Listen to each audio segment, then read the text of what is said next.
is comfortably in the superhero genre, that's really funny and maybe features, women in their 40s, which you don't normally see in a superhero movie. He spoke about how in his superhero movie, they're regular people learning how to use powers. So it was really fun to develop the idea that if you could do it, what would you do and how would you do it? Ashley Dvorkin, Fox News.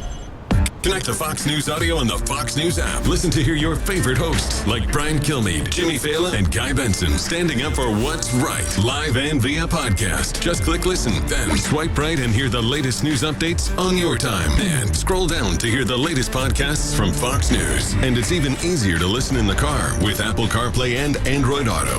Get programming alerts and notifications. Fox News Audio is on the Fox News app. The voices America trusts. Download it now. From the Fox News Podcasts Network. I'm Ben Domenech, publisher of The Federalist, and I'm inviting you to join a new conversation with the smartest thinkers out there about the country and where we're going. It's the Ben Domenech Podcast. You can subscribe now on Apple Podcasts, Spotify, FoxNewsPodcast.com, or wherever you download your podcast. This new show will feature deep dive interviews with newsmakers and some of your favorite Fox News analysts. I hope you'll join me. Subscribe to the Ben Domenech Podcast. Subscribe and listen now by going to FoxNewsPodcasts.com.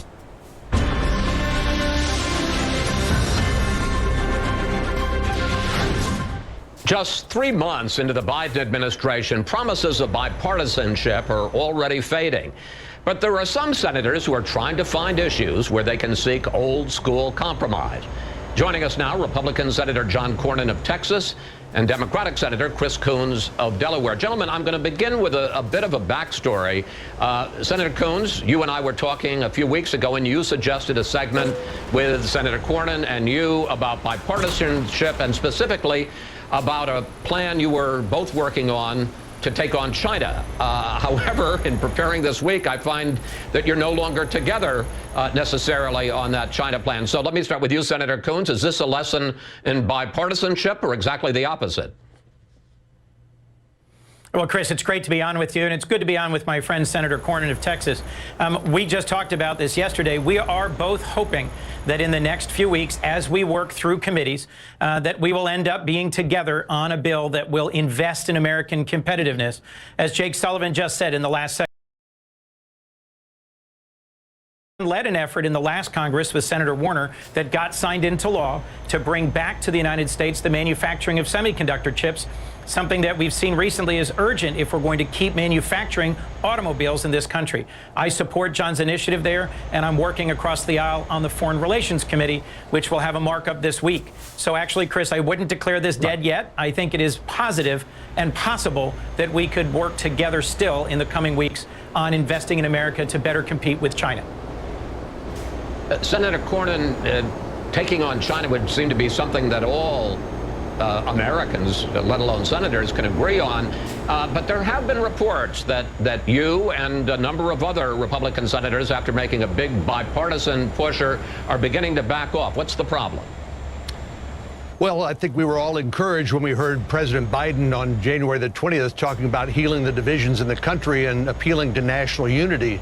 Unfortunately, as I've complained to my friend Chris Coons, with 30 executive orders and a partisan $1.9 trillion COVID-19 relief bill that only 10% of which was actually COVID-19 relief, we're not off to a great start. Having said that, Chris and I are working together to try to come together on some bipartisan bills. The truth is, it's very hard to get anything done in the Senate unless it is bipartisan. There are some exceptions to the rule. But in a 50-50 Senate, neither party has a mandate, and so we simply have to work together to make progress where we can. And I'm encouraged that Chris is a good partner and willing to work with me to try to accomplish some important things. Well, let me pick up on that with you, Senator Cornyn, because there are some areas where the two of you are working together, and I want to put up a couple of them. One is the NICS Denial Notification Act, which would require federal officials to notify state and local authorities if someone fails a background check. Another one is the CORE Act to expand AmeriCorps. So, Senator Cornyn, what do we learn here? Where are the areas where there is a possibility of working together, and where are the limits to that possibility? Well, what we try to do is identify areas where we agree. And the truth is the parties are not as divided on some of these issues as you might imagine just from reading the papers or watching news online or on cable news. So we're trying to identify areas where we can make progress. I know a lot of concern about gun violence in the country. That's been a chronic problem. I worked with Chris Murphy, the senator from Connecticut. We passed something called the Fix NICS bill, which has now resulted in millions of new background checks being uploaded to the background check system. And as I've told Chris, I'm very proud of our work together on that because I believe it's saved lives. So Chris Coons and I have tried to identify those areas like civics education, like you said, the background check denial, report to local police, AmeriCorps, things like that, where we can make some progress and hopefully sort of bring back some of the muscle memory of previous years when Congress actually worked better together. I think it's fair to say that the biggest issue right now is infrastructure. And Senator Coons, you made an interesting proposal this week, which is, take what everybody agrees is infrastructure, highways, bridges, roads, expanding broadband, comes to about $800 billion. Pass that on a bipartisan basis, Republicans and Democrats, and then the rest of it, which is another $1 trillion of much more questionable infrastructure, that Democrats would pass that on a straight party line basis on reconciliation. The question I have for you, Senator Coons, is what's in it for Republicans to agree to a plan in which Democrats can act bipartisan to pass part of the bill, but then they ram the rest of it through on a party line reconciliation vote? Well, Chris, the broader question you're really asking is what's in it for our country and what's in it for the people we represent from our states if Republicans and Democrats work together to solve problems.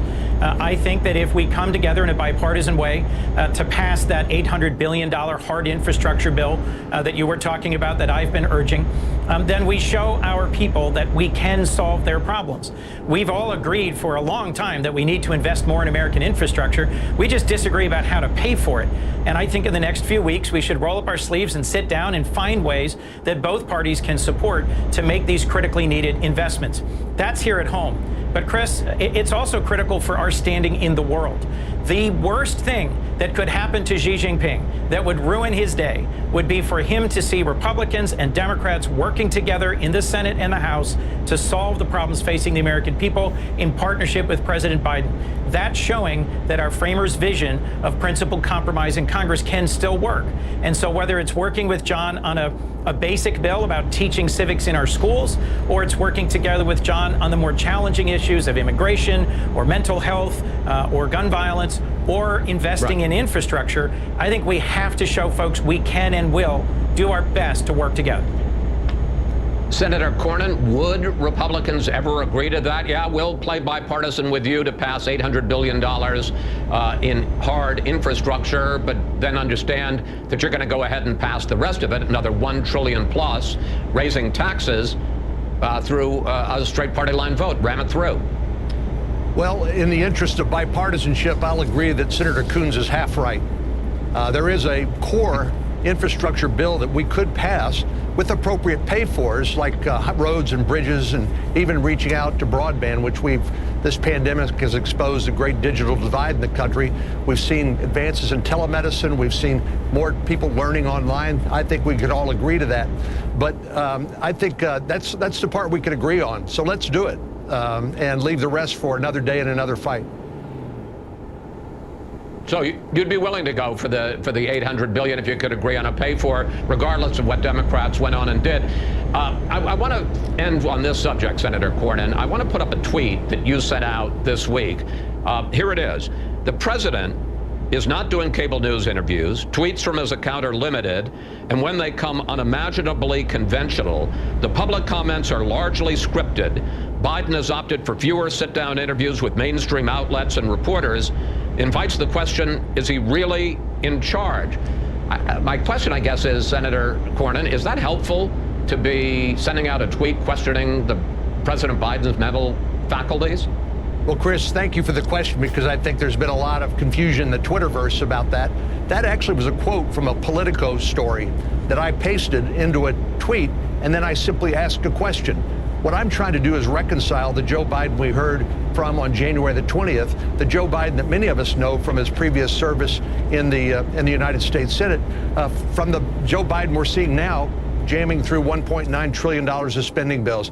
I've learned in Washington, you not only need to listen to what people say, you need to watch what they do. And so far, there's a conflict that I'm trying to reconcile, and I bet I'm not the only one. But just real quickly, do you have questions as to whether Joe Biden is really in charge and whether, frankly, he's up to the job? That tweet was not meant to suggest anything about the president's competency or physical or mental. I know some people have suggested that certainly wasn't my intention. It's simply trying to reconcile the rhetoric with the reality, and we need the reality to match the rhetoric, and it's not matching right now. Thank you both. Good luck on working together and trying to get something done in Washington. Always good to talk with you both. Thank you. Up next, we'll bring in our Sunday group to discuss that heated exchange between Dr. Fauci and Congressman Jim Jordan amid the frustration felt by millions of vaccinated Americans.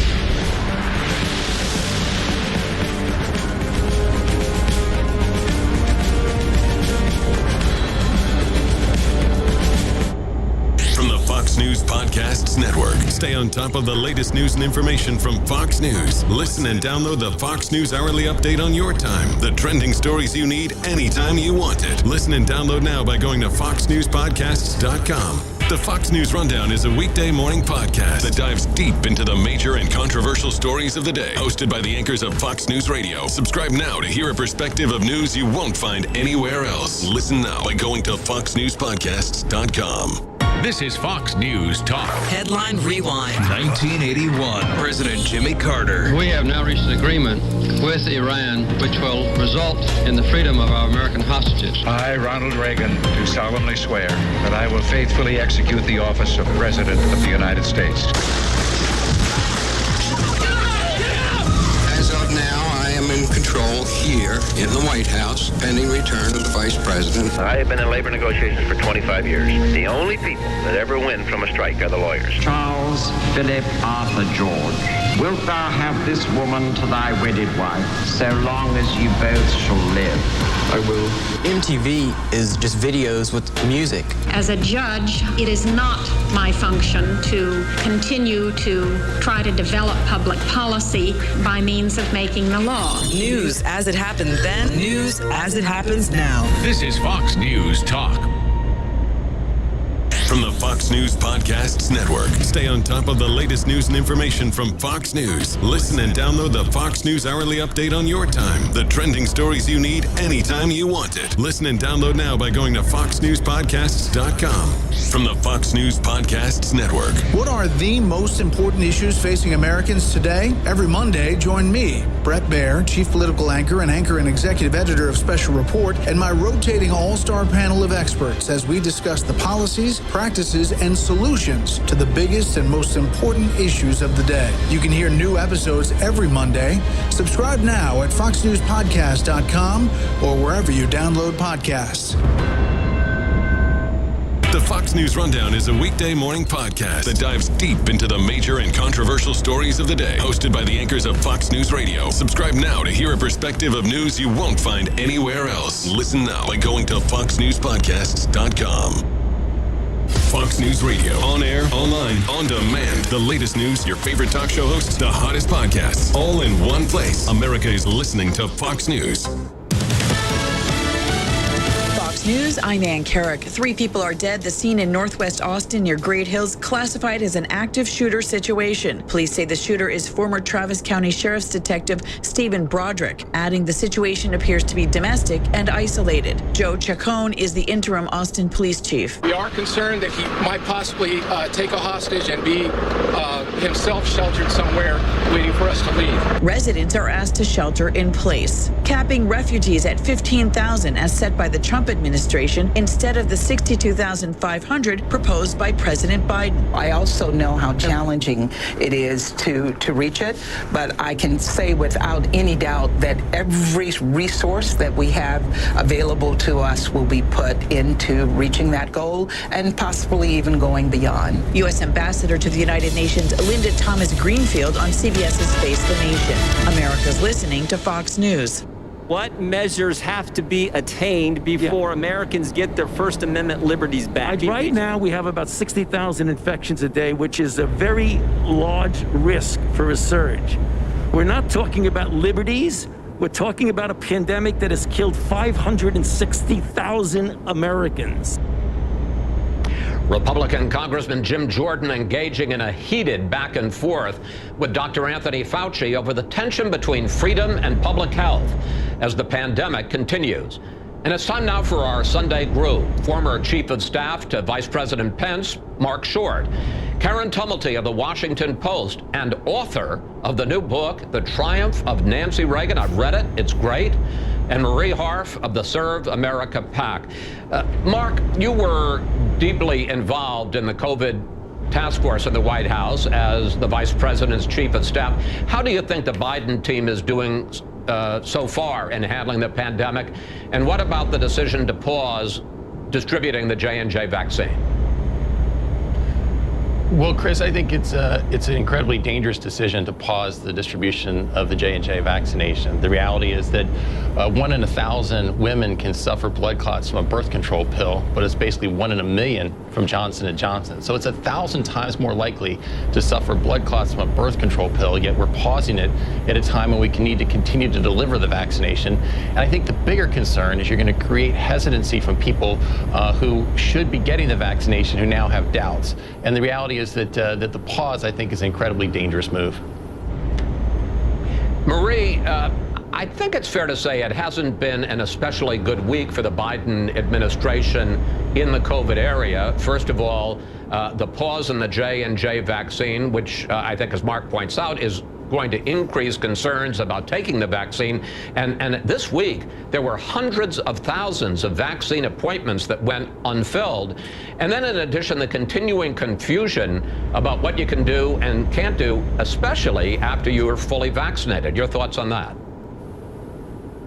Well, Chris, the Biden administration is still very far ahead of where they had promised to be in terms of vaccinating Americans. We are setting records every single day for how many Americans are getting shots in their arm. That is a good thing.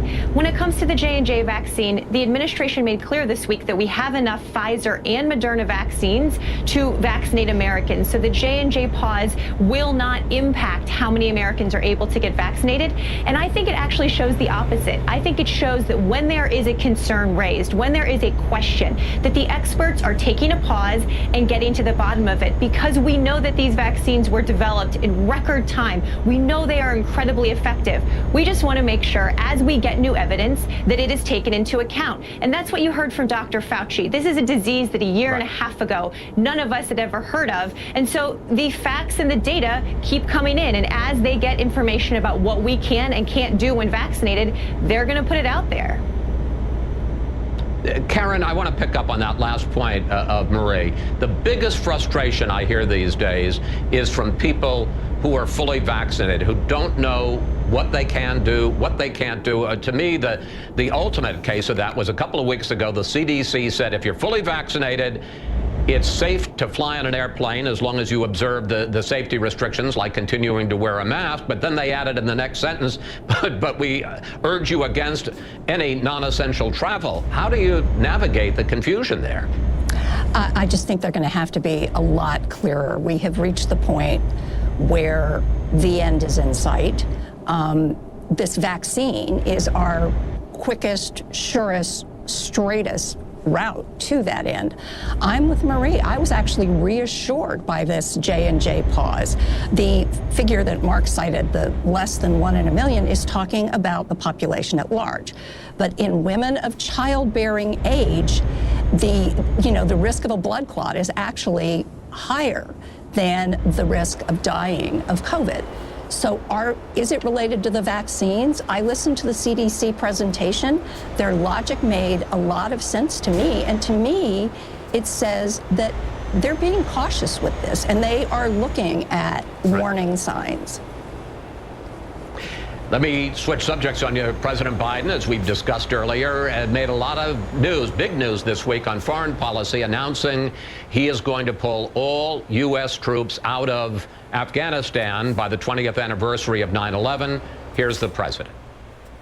I'm now the 4th United States president to preside over American troop presence in Afghanistan. I will not pass this responsibility on to a 5th. Mark, President Trump wanted to have all troops out by May 1st, putting aside the fact that it's now going to be 4 months later in September. Did President Biden make the right move here? You know, Chris, I'm pleased that he's continuing the President Trump's policy of withdrawing troops. I think that too often we're sort of given a false choice that either the war was a mistake or you must stay there forever. I actually think it's important that when attacked, we make sure enemies know that we will pursue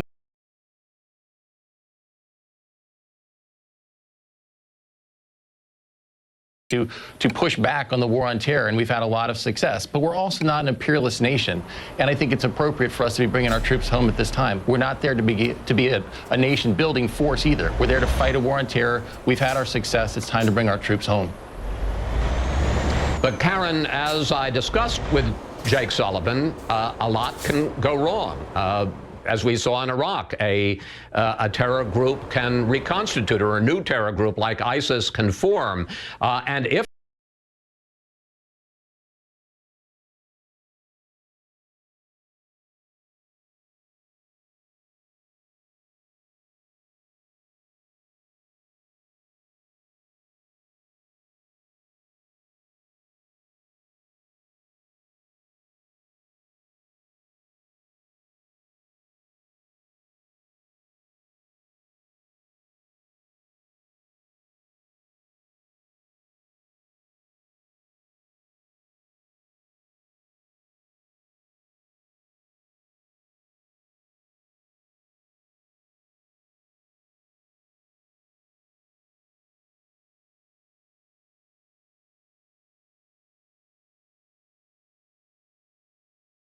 So this is going to be Joe Biden's opportunity to discover whether a policy that he himself has advocated for over a decade is going to work. And I think it is, you cannot help but be very concerned about the state of what is going to happen on the ground there, and especially all these women who were essentially imprisoned in their own homes, who in the last 20 years have been able to go to school and have careers. And I do think this is more probably than humanitarian organizations are up to. I'm going to break it up there. I will say I talked to a top White House official this week just before the president's speech, asked that exact question, and this official said, look, we are sensitive and we'll do everything we can to support women, but that's not the role of the U.S. military to solve domestic problems inside Afghanistan. All right, panel, we have to take a break here. Up next, we'll discuss the trial of police officer Derek Chauvin as it heads to the jury tomorrow. But first, as we've been telling you, Fox News Sunday turns 25 next week. And as we look back, we've been sharing some memorable moments, including our sit-downs with several presidents. Why didn't you do more to put bin Laden and al-Qaeda out of business? At least I tried. That's the difference in me and some. Some people wonder, do you worry about terrorism and feel the threat of terrorism the way they do? There isn't a president who's taken more terrorists off the field than me. We have the 7th highest mortality rate in the world. I think we have one of the lowest mortality rates in the world. Well, we're going to take a look. We had 900 deaths on a single day. Would you please get me the mortality rate? Yeah. Kaylee's right here. Do you feel a tremendous sense of pride when you see not just your children, but your grandchildren carrying on the family tradition? A total sense of pride.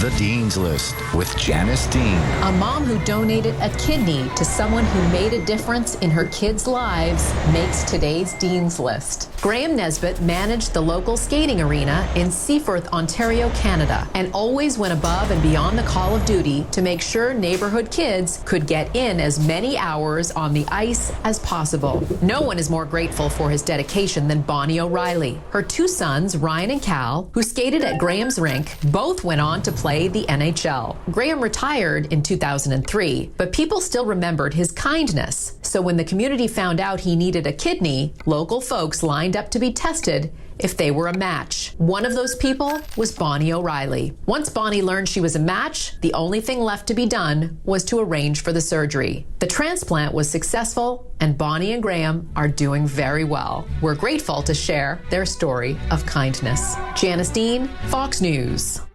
Have you made a decision today whether you intend to testify or whether you intend to invoke your Fifth Amendment privilege? I will invoke my Fifth Amendment privilege today. Police officer Derek Chauvin deciding not to take the stand in his murder trial for the death of George Floyd. Both sides make their closing arguments tomorrow. And we're back now with the panel. Marie, as we say, the Chauvin case, closing arguments tomorrow, then it goes to the jury. What are your thoughts about the trial so far and the possible reaction to the verdict? Well, history tells us that police officers are usually not convicted when they are accused of these kinds of crimes. But we all saw that video. And so many of us have watched this trial and heard testimony from expert after expert who said George Floyd would be alive if Derek Chauvin had not knelt on his knee, put his knee on his neck for all of those minutes. And so if he is not convicted, if Derek Chauvin is not convicted, it will feel to many people like a gross miscarriage of justice. And just since the trial started, Chris, we have seen more young black men killed at the hands of police officers, someone in their army uniform harassed by a police officer.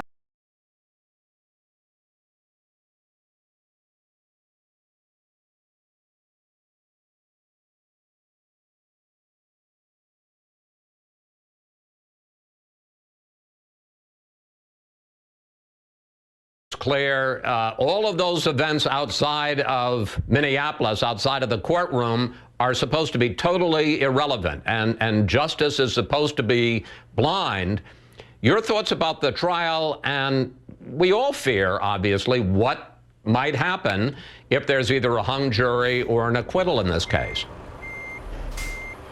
You know, Chris, last year after the riots, I had an opportunity to travel with Vice President Pence to Minneapolis and some of the communities that were ravaged by the riots. And the thing that I was struck with, we met with minority business owners, Hispanic, Asian, and African American, is how much they all pleaded with the police to protect them. They were the police's biggest benefactors and biggest supporters, and asked them to please help protect our businesses from riots. I think that in many cases the media has done injustice here, where in some cases some networks are openly cheering for the prosecution, and as opposed to letting the jury be the ones who make a decision here. And I think it's creating a cauldron that perhaps could boil over. But I think it's also important in this moment for your viewers to remember that it was only a year ago that there was a bill offered on the Senate floor for police reform. And that bill was filibustered by the very same people today who are saying the filibuster is a relic of the Jim Crow era. And they killed Tim Scott's bill for police reform. So unfortunately, there's a lot of rhetoric here that is racially based. And I hope that there can be a lot of healing in these communities. And I hope and pray that as the jury makes its decision, that the media will actually report on the facts as opposed to opinions. I want to pick up on something that Marie said, because, in fact, this week we had two more cases that we learned about of police shooting young men of color, and we were able to see both cases because of police body cams. I want to put the first video up right now. First was the case of Daunte Wright, who died in a traffic stop in a suburb of Minneapolis when the police officers said she mistook her gun for a laser.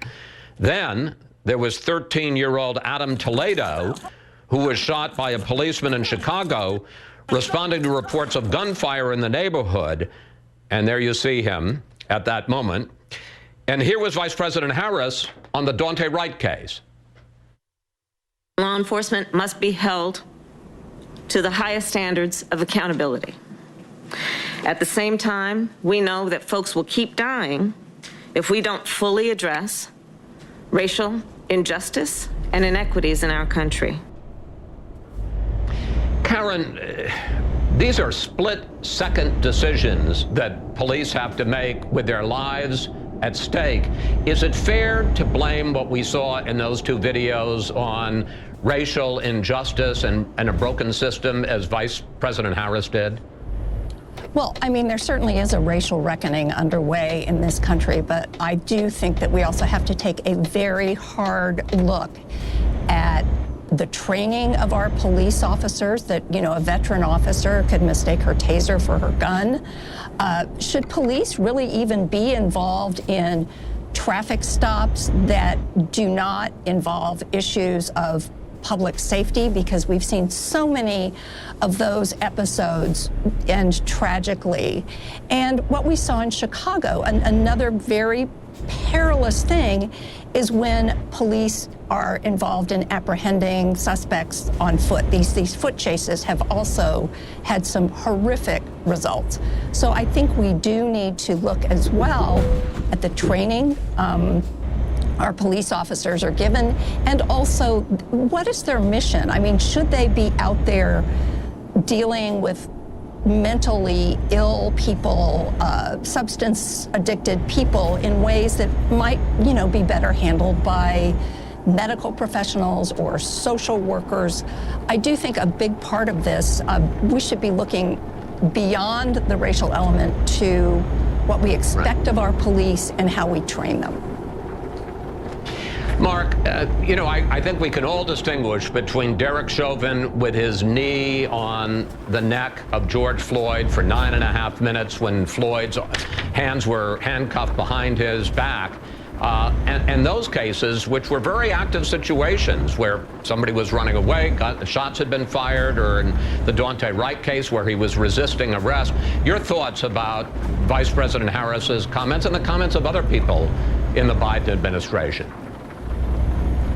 Well, again, Chris, I just was so impacted by so many of the minority business owners we met with who are asking for the police's help. And I think the reality is it's not helpful when you see someone like Maxine Waters out today saying that there needs to be more confrontation in the streets. The reality is that we need to turn down the volume on this a little bit.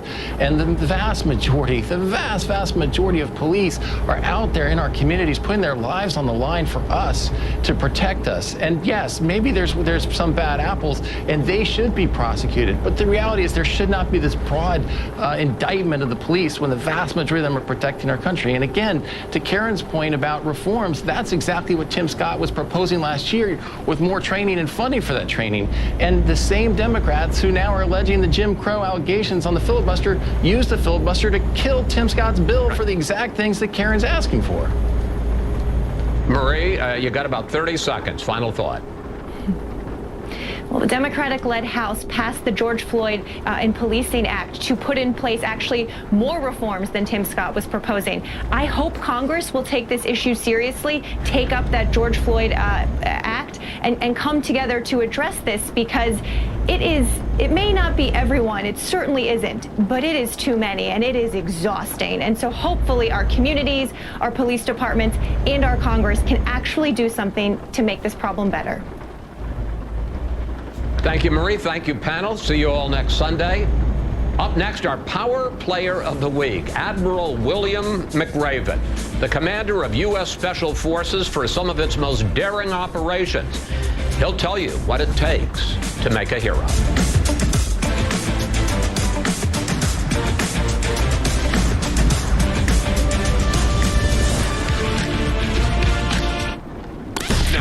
From the historical audio archives of Fox News Talk. Mahalia Jackson, who died in 1972, is widely regarded as the first queen of gospel music. Although she was a heralded and much-loved performer, she lived a double life in racially divided America. When I'm on the stage and on television and working with white people, they just hug me and love me and say I'm so wonderful and I'm so great. And then when I'm walking out... 80-х. Ну, джаз-рок тоже. Тогда. Будет разрыв внутри этих семей. UFOs, for want of a better word, unexplained objects in the sky, was considerable. He contacted Gordon Crichton, who was the editor at this time of Flying Saucer Review. He'd just taken over the editorship. He'd worked in the Ministry of Defense. Gordon Crichton worked in the Ministry of Defense, spoke Russian and Chinese. He was a linguist, but he took on the editorship for many years of Flying Saucer Review. And that magazine was sent regularly to Buckingham Palace with the attention of Prince Philip, who was also interested in the subject.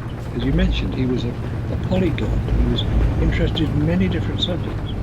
I think his library at Buckingham Palace amounted to something like 11,000 books on different subjects, obviously naval. Which is astonishing, and I know that, and I've told you this story, that Timothy Good, who wrote a very famous book about UFOs, lovely English researcher and musician too. He told me when you and I speak tonight, he said we were doing an interview some years ago.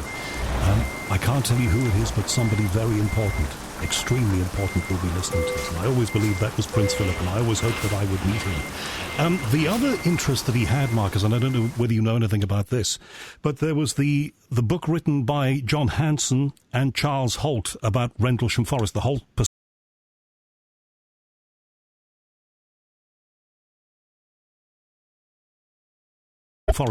perspective. And I believe that Prince Philip got a copy and it was acknowledged by the palace of that book, so must have read it. Yes, that book was sent to the palace, and the letter said it would be added to Prince Philip's library. Now, obviously that would indicate that he had a considerable interest in different areas of UFO research. The Rendlesham Forest incident, which was 1980, was probably one of the most famous in the UK. So Prince Philip had a considerable interest in this whole area. As you said earlier, it wasn't talked about a great deal. It hasn't been mentioned, to my knowledge, hasn't been mentioned in any of the reports or obituaries published about him. I read quite a few of them. It's an area which, for possibly genuinely sensible reasons, he decided to keep it a little bit under wraps. But I think there were people who knew about it. I found one reference in a news piece about it, but only one. But it all adds to the fascination of the man and the fact that he was so comprehensively interested in things of interest, if that doesn't sound silly, and is another reason why Prince Philip, Duke of Edinburgh, will be missed. Marcus Allen, we will talk again for longer next time. Thank you for helping me tonight, Marcus, and have a good week ahead. Thank you. Thank you, Howard. Marcus Allen from Nexus Magazine. And Prince Philip's claimed interest in UFOs and ufology that I've heard about from a lot of people. And that is another reason, as I say, why the man was, eternally fascinating and will be missed. Coming next here on The Unexplained, in the next hour, we're going to talk with Stephen Walker about the race into space. Yuri Gagarin versus the Americans. A lot of untold information you're going to hear. Amazing interviewee Stephen Walker next. And then in the hour after that, after midnight, Stephen Davis in New Zealand will be talking about the sinking of the ferry Estonia. Still to come here on The Unexplained. Across the UK, online, on DAB+, and on your smart speaker. What they need to do is to send a very strong signal to health staff that they know they got it wrong. Talk Radio. At Vodafone, we understand the power of connections, like those children make in their brains every day. Every time a child learns something new, a new connection is made. But to make those connections, children need to be connected. That's why we're donating thousands of 4G dongles and asking you to donate unwanted smartphones and tablets. Search Vodafone Tech Appeal today and help a child connect and learn. Vodafone. Together we can. Такое чудо. Я немножечко отлетел и вдруг увидел всю картинку, как будто это нарисовано как картина. Не я внутри, потому что в жизни мы фокусируемся на предмете, а вдруг я увидел все целиком. И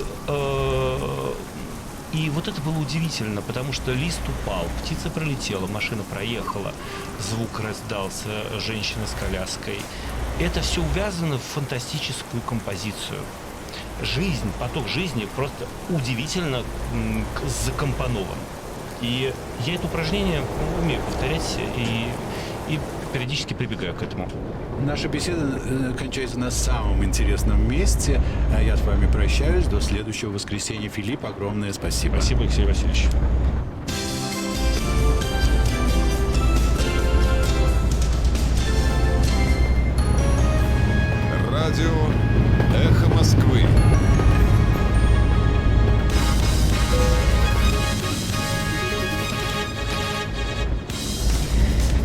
ночи в столице. Здравствуйте, в студии Константин Мирошников. На «Эхе новости». Глава чешского правительства поддержал запрет на допуск Росатома к строительству нового энергоблока АЭС Дукованы. В интервью местному телевидению Андрей Бабиш сказал, что в ближайшие дни всем, кто заинтересован в проекте, будет разослана анкета безопасности, и, скорее всего, российская компания больше не будет проходить требуемые проверки. Однако окончательное решение на этот счет остается за кабинетом министров. Ранее министр промышленности и торговли Чехии сказал, что участие Росатома в тендере маловероятно. Это произошло на фоне высылки из Праги 18 сотрудников российского посольства, которых назвали сотрудниками спецслужб. Чехия считает, что Москва причастна к взрыву на складе боеприпасов в 2014 году. В Госдуме намерены изучить информацию о готовящихся протестах и передать ее силовикам. Это следует из сообщения в телеграм-канале Комиссии по расследованию вмешательства во внутренние дела России. Председатель Василий Пискарев выразил удивление в связи с вниманием американцев к рядовому заключенному. Так он назвал Алексея Навального. Депутат считает, что Вашингтон, в том числе через прессу, пытается оказать давление на Москву, пользуясь ситуацией с лидером российской оппозиции. Ранее в Белом доме пригрозили привлечь Кремль к ответственности за происходящее с политиком в колонии. Состояние здоровья Навального, который объявил голодовку, требуя допуска гражданского врача, резко ухудшилось. Его соратники анонсировали общероссийский митинг в поддержку политика. Акция запланирована на среду. Греция продлила разрешение на въезд до 4000 россиян в неделю. Условия останутся прежними, по меньшей мере, до 26 апреля. Это следует из решения, опубликованного в газете «Правительство», о котором сообщает агентство РИА Новости. Въезжающим в страну нужно иметь при себе отрицательный ПЦР-тест на английском или греческом языке, полученный за 72 часа до пересечения границы. Первую неделю нужно оставаться на карантине. Авиасообщение с Грецией было возобновлено 8 февраля. С середины мая финны намерены отменить квоты на число въезжающих россиян. В Египте в результате аварии на железной дороге 11 человек погибли, около 100 пострадали. Такие данные приводит Минздрав страны. Агентство ТАСС сообщает, что пассажирский поезд, следовавший в Каир, сошел с рельсов, после чего 8 вагонов перевернулись. Предварительно виновником аварии называют машиниста. Он разогнал состав до 120 км в час на участке, где проводились ремонтные работы, и нельзя было ехать быстрее 30 км в час. Нынешняя авария стала уже второй на египетской железной дороге менее чем за месяц. В конце марта, напомню, жертвами столкновения двух поездов стали 19 человек, и около 200 тогда пострадали. В завершении выпуска о погоде. Плюс 9 градусов в Москве, давление 753 миллиметра ртутного столба. В течение дня ожидается около 12 градусов тепла, местами кратковременный дождь. Константин Мирошников, служба информации «Эхо Москвы».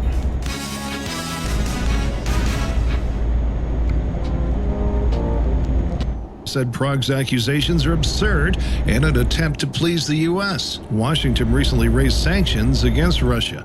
One state will again require people seeking unemployment assistance to be actively looking for work, a requirement put on hold because of COVID-19. South Carolina officials last year stopped requiring residents applying for and receiving unemployment insurance and other benefits to look for work. That was due to COVID-19 and the related economic downturn. The state is now resuming its normal practices, and that means anybody still taking benefits from the state for joblessness must document their activities in seeking employment. According to the state's Department of Employment and Workforce, South Carolina has 85,000 jobs to fill and 116,000 people getting unemployment. Eben Brown, Fox News. Professional wrestling fans will be able to get an inside look at WWE stars and also learn more about some of wrestling's most wanted treasures with 2 shows on A&E. Let's get ready!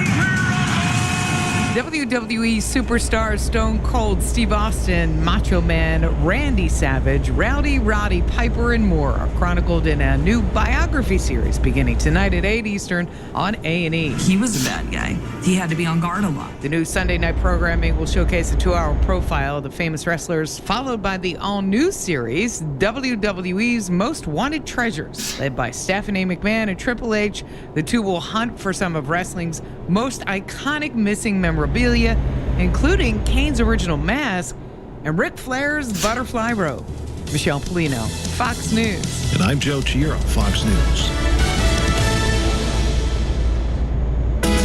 Fox Nation presents podcasts Women of the Bible Speak. I'm Shannon Bream, host of Fox News at Night and author of the new book, Women of the Bible Speak, the wisdom of 16 women and their lessons for today, where I examine the timeless stories of women in the Bible. Join me and some of my friends for this limited podcast series as we discuss what it means to be a woman of faith. Subscribe now on Apple Podcasts, Spotify, FoxNewsPodcast.com, or wherever you download your podcasts. Connect to Fox News Audio on the Fox News app. Listen. And Guy Benson standing up for what's right, live and via podcast. Just click listen, then swipe right and hear the latest news updates on your time. And scroll down to hear the latest podcasts from Fox News. And it's even easier to listen in the car with Apple CarPlay and Android Auto. Get programming alerts and notifications. Fox News Audio is on the Fox News app. The voices America trusts. Download it now.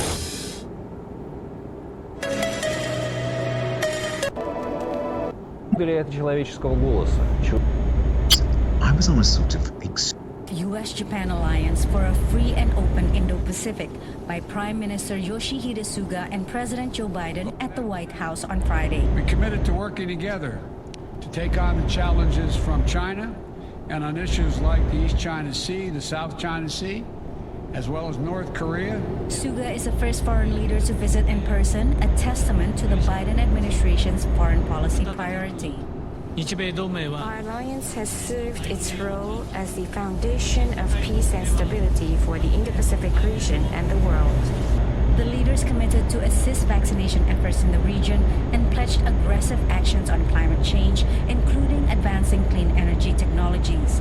Suga will attend a virtual leaders summit on climate hosted by Biden next week. And help nations throughout the Indo-Pacific region, especially developing countries, develop renewable energies and decarbonize their economies. The decades-old U.S.-Japan security alliance is based on a post-World War II treaty where the U.S. pledges to defend Japan, including with its nuclear umbrella. In exchange, Japan hosts over 20 U.S. military bases, enhancing American military posture in the region. The summit came amid increasing Chinese military pressure on Taiwan, but neither Biden nor Suga gave detailed comments on the issue. Both governments understand that this is a delicate moment in the relationship with China, that they don't want to incite or provoke activities that they don't desire, but on the other hand, they want to be firm about the U.S.-Japan alliance being fully functioning in any case, in any moment of threat to themselves or to the region. Biden and Suga focused on economic cooperation, including finding alternatives to the 5G network of Chinese firm Huawei and ways to diversify supply chains seen as over-reliant on Beijing. Chinese human rights issues, including Uyghur Muslims in Xinjiang, were also discussed. Beijing has expressed serious concerns over what it described as U.S.-Japan's negative moves and collusion against it. Suga promoted Tokyo's role as host of the pandemic-delayed Olympic Games, now less than 100 days away. Questions remain on whether the Games can be held safely, given the resurgence of the coronavirus in Japan. Tokyo has assured us they will keep in close contact with Washington as their plans develop, but I don't have any more beyond that. Prior to meeting Biden, Suga continued the tradition of Japanese leaders paying respect at the tomb of the unknown soldier in Arlington National Cemetery, who were once the fiercest of enemies, now the best of friends. Patsy Widakuswara, VOA News. South Korea's foreign ministry says concerns have been raised with visiting U.S. climate envoy John Kerry over Japan's decision to release contaminated water from its crippled Fukushima nuclear plant into the sea.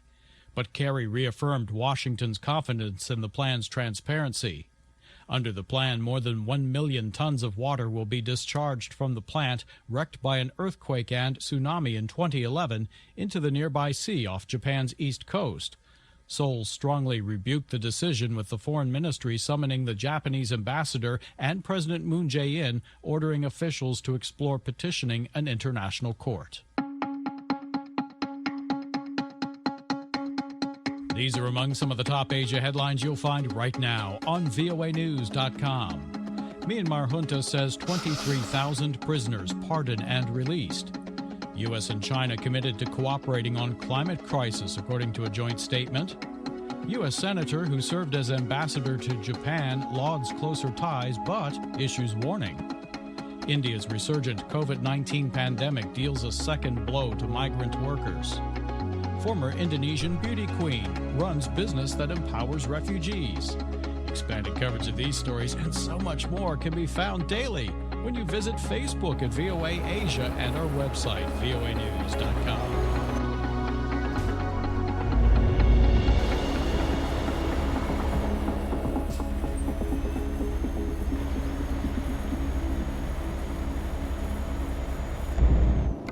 VOA Asia continues. I'm Jim Stevenson in Washington. Myanmar's military government says it has released more than 23,000 prisoners in observance of the country's traditional New Year holiday, and that the country's new junta chief would take his first foreign trip since seizing power. The prisons department said 23,184 prisoners were pardoned and freed from jails across the country under a New Year amnesty program. But few, if any, of the anti-coup activists who were arrested are believed to be among them.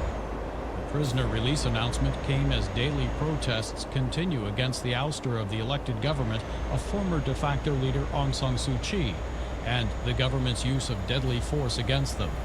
Security forces fatally shot 2 protesters on Saturday.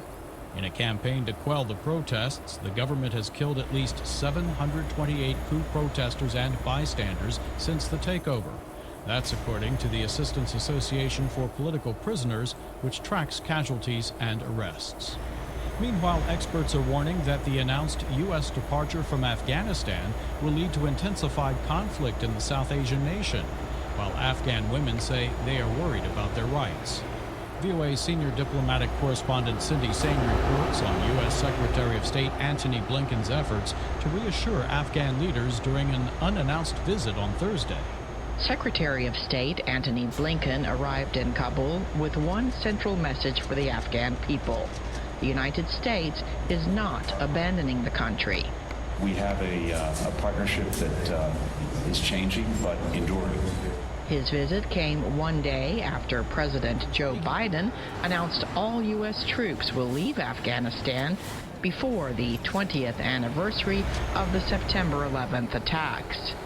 Afghan National Reconciliation Head Abdullah Abdullah asked for continued U.S. support. Decision about the moving to the next phase into the next chapter, we respect that. But at the same time, thank you for your continued commitment and support of peace. Afghan women leaders worry their 2 decades of hard-won gains in women's rights will be lost and are calling for regional and international guarantees. Of course, women's rights, those rights that Afghan women want in their framework of Islam, would be 100% threatened. Secretary Blinken addressed the issue while in Kabul. We'll continue to support civil society and to advocate for equal rights for women, including their meaningful participation in the ongoing negotiations and their equal representation throughout society. There are also concerns about even greater violence in the war-torn country, say experts such as former U.S. Special Representative for Afghanistan, Richard Olson. I think it is likely that Afghanistan will be going into a period of intensified conflict. It is my hope, and I believe this will be the U.S. policy as well, that the U.S. will continue to support the government of Afghanistan, principally through financial means. Secretary Blinken said Thursday the only path forward to a lasting end to Afghanistan's conflict is through negotiations, a political agreement, and compromise. Cindy Sain, VOA News. Happening now in Asia, opponents of Myanmar's ruling junta went on the political offensive Friday, declaring they have formed an interim national unity government comprising elements of the ousted government of Aung San Suu Kyi, as well as prominent members of major ethnic minority groups. Stay up to date with VOA. You're listening to VOA Asia.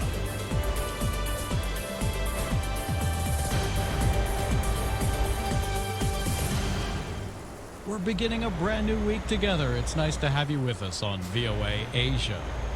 Britain will begin to draw down its number of troops in Afghanistan from next month, following the announcement from President Joe Biden last week that all U.S. troops will be withdrawn from the country by September 11th. Henry Ridgwell tells us more. Britain has 750 troops in Afghanistan, part of the NATO mission to train Afghan forces. Within months, those Afghan forces will be on their own. The US announcement that it will withdraw all its troops by September 11th means NATO allies will also pull out. We plan to complete the withdrawal for all our troops within a few months. The withdrawal by British and NATO troops was inevitable, says analyst Julie Norman. The U.S. presence there really enabled a lot of the logistical support that enabled NATO troops to be there. Britain was among the first US allies to join the invasion of Afghanistan, which was triggered by the 9/11 terrorist attacks. Nearly 2 decades on, the former head of the British Armed Forces fears for the future of the country. I think many people will argue that the Taliban will effectively have a summer holiday and then assume they can come back in the autumn when the Americans have left and much of NATO has drawn down, and then continue their armed disputes with the Afghan government and expect to prevail. Over 450 British troops were killed in the Afghan conflict. In total, more than 3,500 NATO service personnel, including US soldiers, have lost their lives. There's the sense from some that almost questioning, was the sacrifice worth it if there was just going to be the withdrawal at the end? Among Afghans, the withdrawal of foreign troops provokes mixed feelings. What we saw during the Taliban, it doesn't even exist in my memory anymore. I don't want to think about it because our country is moving toward development. It is moving toward peace. Peace is the only thing that all people want. But if foreign troops stay here, the realization of peace in Afghanistan will be impossible. For the US and its allies, the Afghan withdrawal is a watershed moment to reflect on what has been achieved in 2 decades of conflict. For Afghanistan, the fight for democracy and freedom is far from over. Henry Ridgwell for VOA News, London. VOA Asia Facebook is the choice of millions to see and read the latest stories about Asia and the United States. Follow us on VOA Asia Facebook and say hello online or on your smartphone. Subscribe to all of our platforms for free. See, hear, and read and share all of the latest from VOA Asia anytime. VOA Asia is your trusted source for news and great features. This news from VOA Asia. Hong Kong media tycoon Jimmy Lai was sentenced to 14 months in prison, while 9 other activists received jail time or suspended sentences for taking part in unauthorized assemblies during mass pro-democracy protests in 2019. You'll find this and all the big stories daily on VOA Asia, Twitter, and Facebook. This is VOA Asia.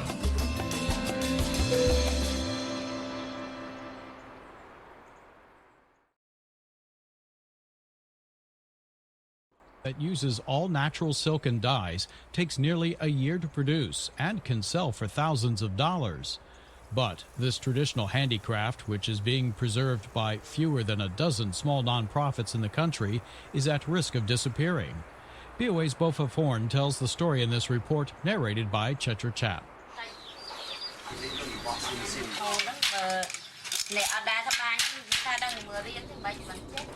Producing Cambodian seal e-card is a time-consuming, expensive, and difficult process. The results are undeniably beautiful, but the challenges in the creation are driving this traditional craft towards extinction. Gay Khmer Association, with a team of 8 weavers in Takeo province, is one of the few Cambodian non-profits struggling to preserve this traditional seal e-card handicraft.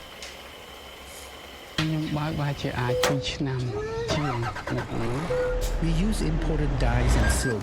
When we create a silk e-card from these materials, it is no longer Cambodian.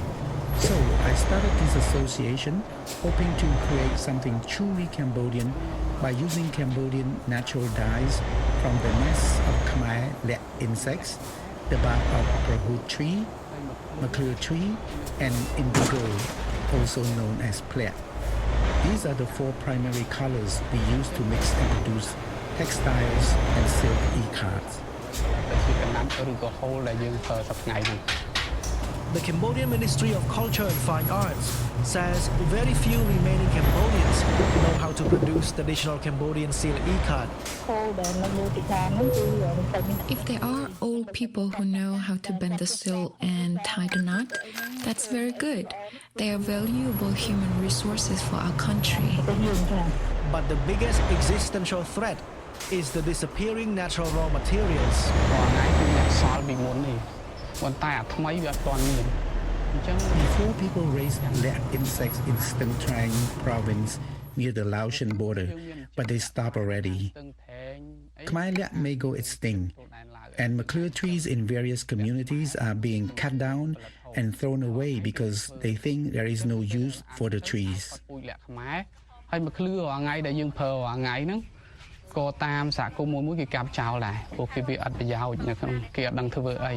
Another non-profit